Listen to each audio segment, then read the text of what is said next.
Hello, and welcome back to the Lorna Whiston Schools podcast, the place where we connect with parents from around the globe to share our experiences on a variety of topics. We are a leading school and have been based in Singapore for over 40 years. We specialise in developing a lifelong love for learning, and our focus is on working with our parents to develop their children's 21st century skills, transforming them into the talented, critical thinkers of tomorrow. I am your host, Renee Stone, head of Lorna Whiston Schools, and today I am delighted to have Ammrita Kaur, a speech-language pathologist and therapist with us. Ammrita is a speech-language pathologist with a strong passion for improving communication abilities in adults and children of all ages. She graduated from the University of Newcastle, Australia, and has worked in Australia, Dubai, and Singapore. She is a fully registered speech-language pathologist with the Allied Health Professions Council. Rita is certified in Hanen, more than words, oral placement therapy, and picture exchange communication system. She has extensive experience providing therapy using techniques such as the Lincombe program, Latrobe Smooth Speech program, and Lee Silverman voice treatment.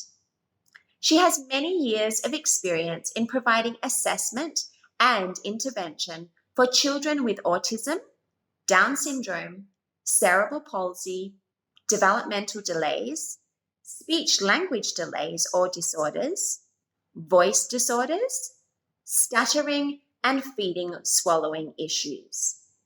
She has special interest in working with preschool and school-aged children in the areas of articulation, receptive language delay, expressive language delay articulation, pragmatics, social skills, fluency, stuttering, developmental and cognitive delays, and alternative and augmentative communication.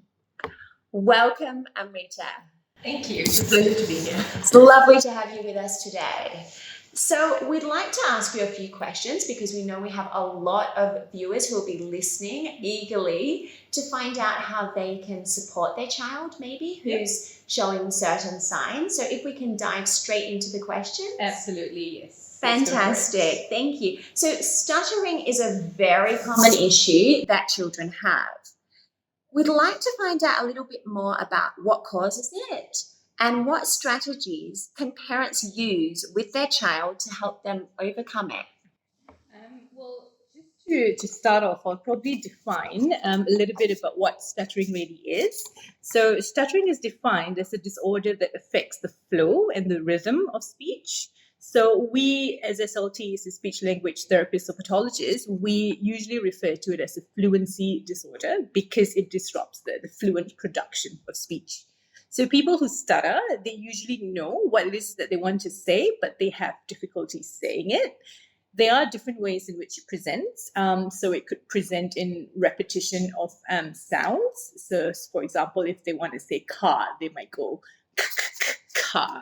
It could be repetition of syllables.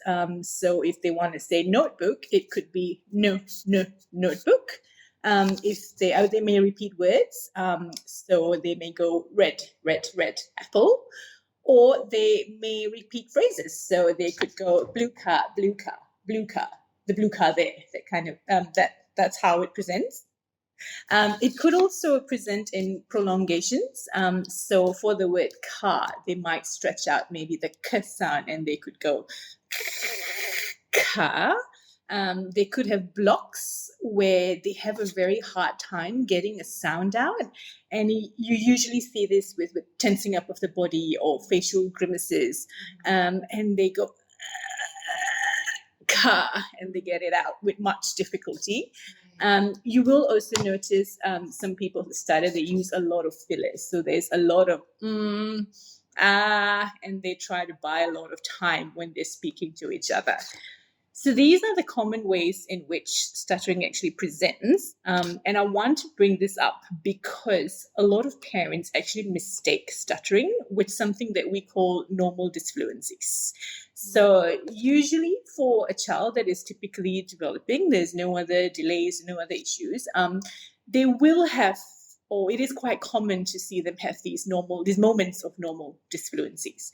So normal disfluencies, and basically, when children or adults, they use a lot of fillers. I am sometimes guilty of that. I think we all are. Yeah, exactly.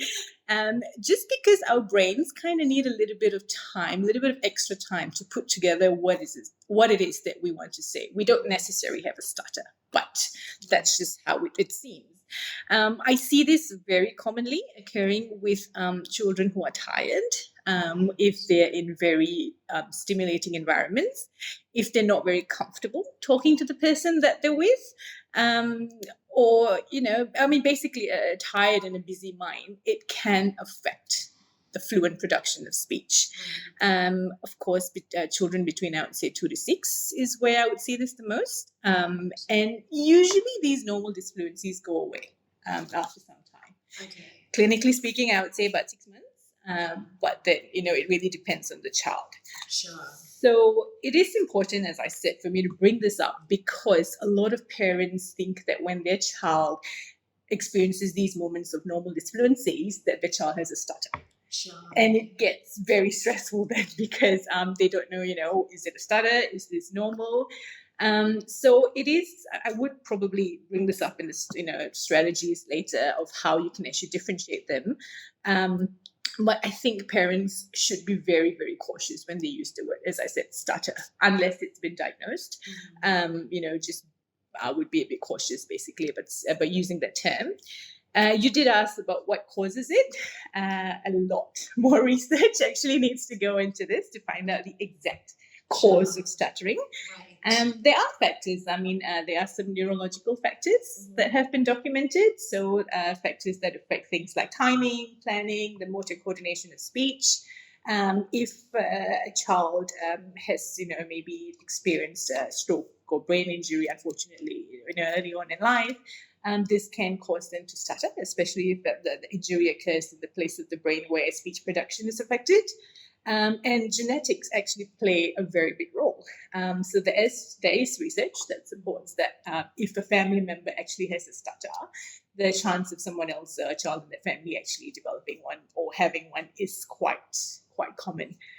Right. You did ask also about the strategies. So because, as I said, I mentioned about stuttering and normal disfluencies. Right. The strategies are going to be extremely different. So if a child has been diagnosed with a stutter, they will have strategies recommended based on their age and the severity of their stutter, the impact the stutter is having on their lives. Some of them have compensatory strategies. We need to look into that. And the strategies would also be based on, basically, it's very child specific. And this would be recommended by a speech therapist. So there are programs. You did mention like the Litcombe program from Australia. That's pretty good for children. So there are programs available for children who have been diagnosed with a stutter. However, if you think that that's not a real stutter and it's a normal disfluency, there are a lot of strategies that parents can use at home. So, and for, I guess, this would also be child specific, and a parent would probably typically need to know how their child takes feedback. So if a child is not very receptive to feedback, then we got to be a bit more careful of the strategies. If a child, is happy to accept feedback and take it on, then, some of these strategies would be great. So the first strategy I would say is, if you realize these moments of normal disfluencies are rare, they don't occur very often, don't draw any attention to it. Just leave it as it is. Especially if a child doesn't take feedback well. That's not going to be very helpful. And if you realize that your child is having this moment of disfluency, don't ask too many questions and kind of just back off a little for the time being. Also, it would be good to choose the good times to give feedback, because if your child has a moment of disfluency and there's lots of kids around him telling him about it or bringing it up when all of his friends and family are around, is probably not a good idea. I think that is such a great point. Because Exactly. as you say, you don't want them to feel self-conscious because of that. Exactly. Just drawing attention to it in a public setting can be, quite harsh for a child. And also, I mean, you could do things like, if you're at home, you could repeat sentences like, oh, did you mean to say this, when you notice that a child's got some difficulty saying things out. Sometimes what works is also changing the word that the child is tripping on, basically. So let's just say he's trying to say apple and he can't get the apple out. He's like, can I have the or something like that, and he can't get it out. You could change the word. So you could go, oh, do you want the fruit that's red? And maybe help to point at it. So that would actually ease them at that moment and go, yes, that's what I want. And my mom or parent gets it. So that would be a good strategy to use. And just kind of remember that these were the kind of words that they were tripping on, and just monitor in the months to come. What if in 2 weeks he can say the word apple perfectly fine? Then hey, great, it was just that one moment that he had difficulty, he or she. The other thing is to actually prolong the phrases or the sentences out. So I would demonstrate by doing this. It takes a lot of effort, but it does work. There has been some research to say singing out your sentences or singing out your phrases or whatever it is that you want can also help. And just using phrases like, oh, what you said, that was a little bit bumpy. Can we try that again or something? So all of this is very, very child specific. So it's probably also a test and trial method. So, if you find it works, then great. If you don't, then change it up. Right. Putting stones in your mouth doesn't work. Or marble. Contrary to popular belief in the King's Speech. Have you seen that movie? That's right. Don't do Doesn't that. work? Okay, not Don't do recommended. that. Don't do that. And basically, I think just to wrap up that, I would say just monitor to see how your child is going.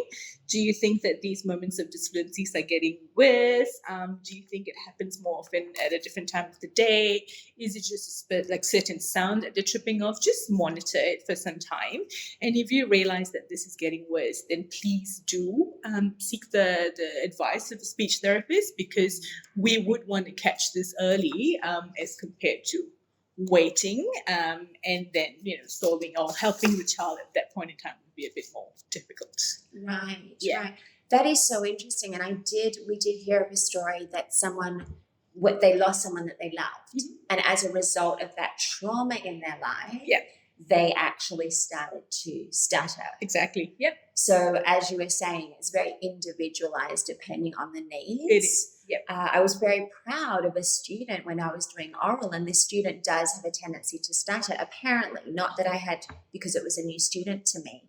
But what she had done was closed her eyes at a certain point of time, and then continued delivering her reading aloud. Awesome. So she knows that she's going to have these moments, and she's found her compensatory strategies, and absolutely fantastic that it works for her. Right. So it's great. Right. So thank you so much. There's some really useful techniques that you've just shared for parents to support their children through, whether it is just a delay, like what strategies they can use to help them through that, and really recognize what exactly is stuttering. Exactly. So thank you. Okay, that takes us into our next question, is looking at, a lot of times we hear from parents that early intervention is something that is highly recommended, and of course we tell parents that too, but what exactly are we meaning by the term early intervention, and why is it so important? I guess early intervention is a very broad umbrella term that is used to describe services that are available to support students or children who have developmental delays or disorders, or if they have some form of a disability. So in the Singapore context, it comprises of specialized centers. These mimic preschool centers, but they carry out very specialized curriculums that meets the needs of their students. And these early intervention centers, they run typically for about half a day.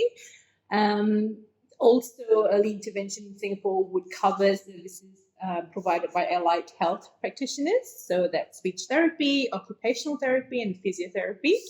It also includes psychological services and social work services. So that's what early intervention in Singapore would look like.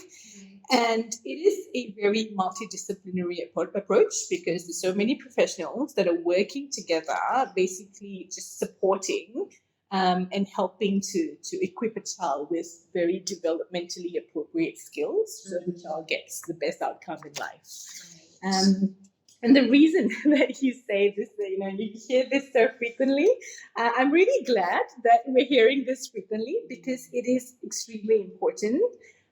Reason being because most, if not I would say all, evidence in therapy or treatment practices for children with delays or disorders, they stress that the best outcomes occur when a child commences therapy or treatment early on in life.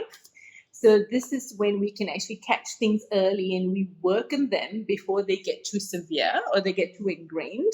The longer a child actually waits to be assessed and diagnosed, the harder it is going to be for us to achieve therapy outcomes. So I stress again, early intervention is extremely important. As soon as possible, I would go to even the age of 2.5. So yes, so from then on, we can work on helping a child. Yeah, absolutely. Such a great point of advice because obviously it is all about helping the child to succeed in life and to have the skills to be confident communicating, and that is such an important thing to do. So thank you for sharing that. So another common question that a lot of parents with toddlers do ask is, my child isn't talking. Should I be worried? What can I do at home to improve my child's speech? Should I force my child to use his or her words? So from an expert, can you please share with us, what is your take on that? So I do hear this extremely often. And the very first question that I need answered is obviously, why is this child not speaking? So to actually answer this question, I have a few questions that I would ask the parent or the caregiver. First one would be the age of the child. So how old is the child? Has the child had a hearing test done? What is the developmental history of this child? Did this child coo and babble? At what age did they actually start babbling? Did the child actually speak a few words and then suddenly stop talking, because that would be speech regression and that's a red flag for autism. Have there been any other delays in any other areas of development? So like sitting, walking and stuff like that. Did the child meet milestones for that?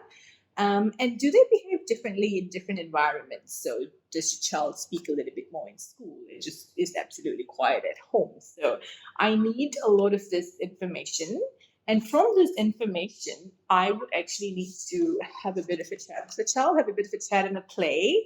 And I would then need to answer my own questions, which would be things like, what is the child's nonverbal communication like? Do they gesture? Do they point? Do they use facial expressions to communicate? What are their pre-verbal skills like? Do they have that grounding and that foundation that is actually required for them to speak, for them to have expressive language? Do they have good eye contact? Do they have good joint attention? Do they have good attention spans? Do they have good imitation skills? Then I go on to ask myself, what is their receptive language skills like? Can they identify common objects? Can they follow 1 or 2 step commands? Do they understand yes or no? And this list is extensive. I think that is amazing. That's absolutely amazing, because there are so many points. It's not black and white. Yep. It is not really straightforward. There are so many points that parents need to have a lot of awareness about. It's not a simple response. Yes, exactly. Please continue. Thank you. And I completely agree with that. There is so much information that is needed for me to actually answer this question. And the reason also is because every single child is different. Yeah. So this answer is going to be very different for every single child. Right. Even if you're talking to me about siblings, sibling A and sibling B are probably going to have different answers to this question as well. There is no one size fits all answer to this, and it would be very unfair for me to actually claim that there is. I don't want to say, hey, yes, go encourage a child to use their words until or unless I'm actually convinced that the child has got all of the foundation skills, all the underlying skills that's actually needed for them to go use their words. The last thing I would want is to force a child to go use their words when they are genuinely not able to. Right. That's going to force them to retract. That's going to force them to isolate themselves, and that's just going to cause a lot more frustration for them and for their parents. So I wish I could give you really a direct answer to that, but unfortunately I can't. No, absolutely. And the stress and the focus we're constantly hearing that's underlying all of the responses is every child is unique. Exactly. Every child needs to be analysed according to their abilities. Yep. And only once you have a thorough understanding of where they are, can you then help to plot the progress and help with the skills moving forward. Exactly. There are some strategies that we can use. I would just pull this off from the top of my head, which would be if you want to increase language skills in your kids, you could increase their interaction opportunities. So, interaction between you and your child and their siblings, playmates, meeting extended family, and also basically putting your child in an environment where you are actually interacting with other people, just so you become a really good model for them. That might be something that could work. If your child is really young and speech and language is just developing, you could do things like pointing to things in the environment and just talking about them, what they're for, why they're important. A lot of what you're saying, you may think that your child is not understanding, but it is going to their brain. They are absorbing all of this like a sponge, and you would be surprised at how it's stored, and it can be retrieved later on in life. So bombard them with as much as you can. Encourage a lot of imitation. And do a lot of language stimulation activities. So sing rhymes, do storytelling, play games. That would be lovely. Board games, physical games. Read books. So even within books, you could point to objects. You could name them. You could talk about them. If your child's a little bit older, you could ask them to make up a story about a character in the book or something like that. So, just one book could be really helpful in so many different ways.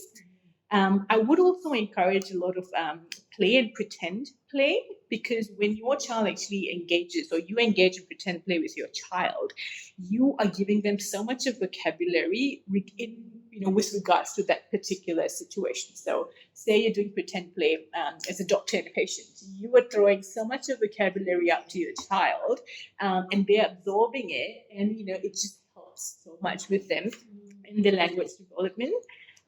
Also with all the kids, if you say, talk about what you're doing. So if you're making a cake, have them be with you, talk about what you're doing, tell them the recipe, tell them the steps, why you're doing this, and just help, make them a part of the process. A lot of this would actually help your child with their language and speech development. And one thing I would say that's not going to help your child with language and speech development is screen time.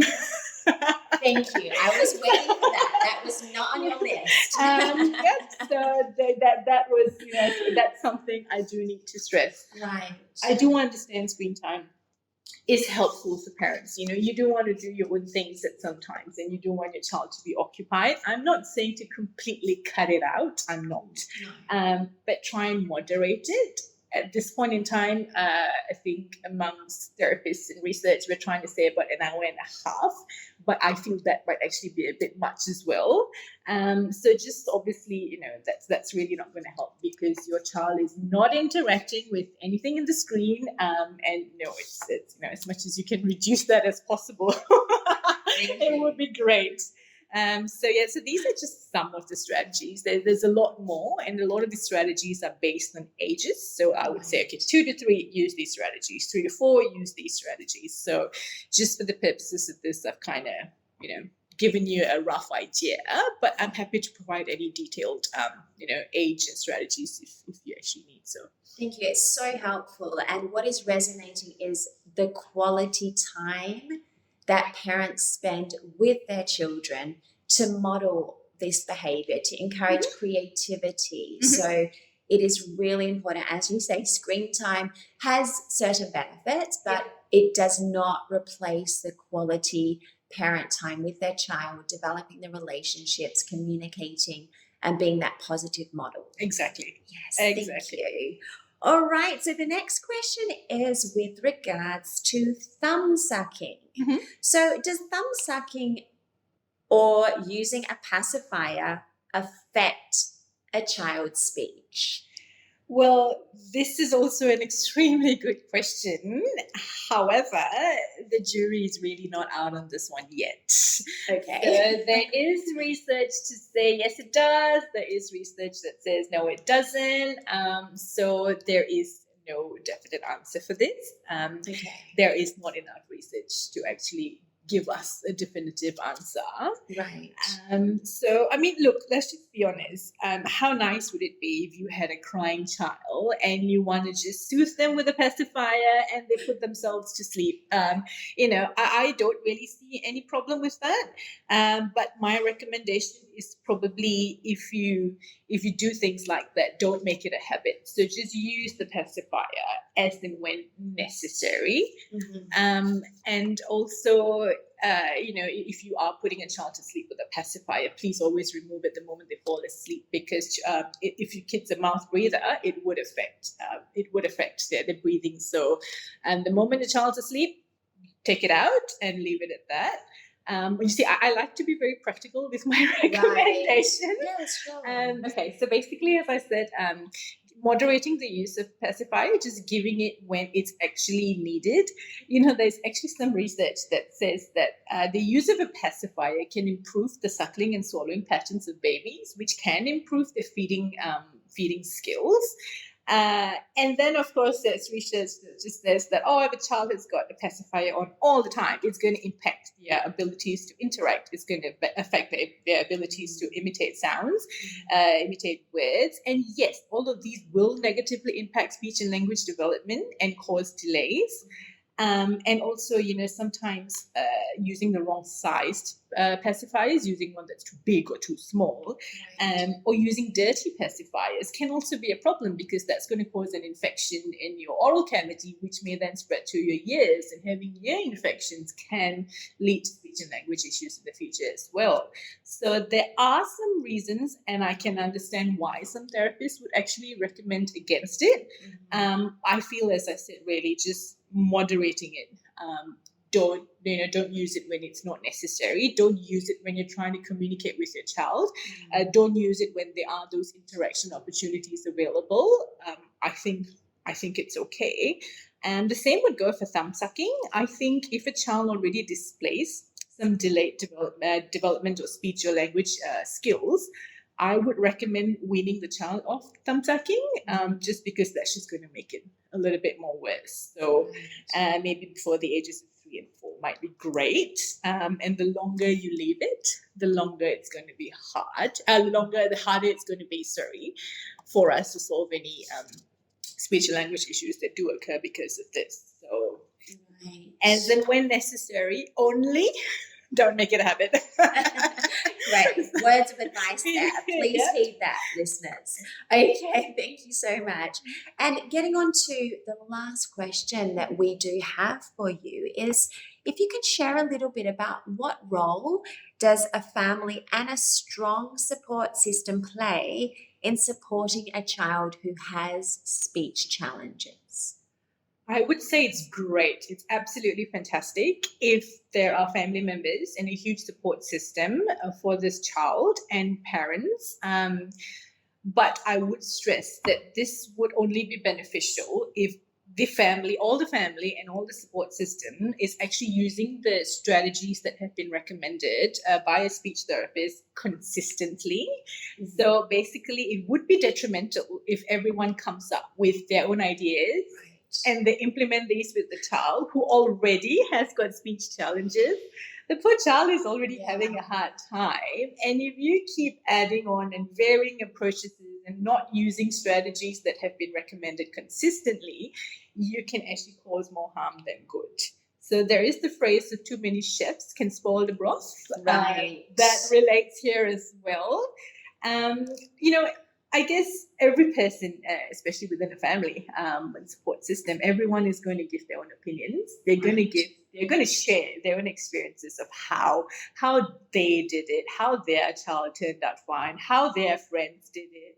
And, you know, all of these come from a very good place. They come from very good intentions. But as I've said, and we continue to repeat throughout this podcast, that every child is not the same. So really what works for child A may not work for child B.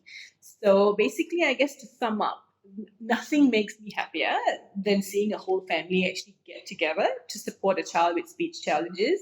You know, they don't just support the child because they are a huge source of mental and emotional support for parents as well. So people often underestimate the effects and the toll it takes on a parent who actually has a child with different needs or speech challenges. So having the support system to fall back on is really beneficial. I would really recommend it, as long as everyone is working on the same page, on the same wavelength, and towards the goals that have been recommended by the therapist.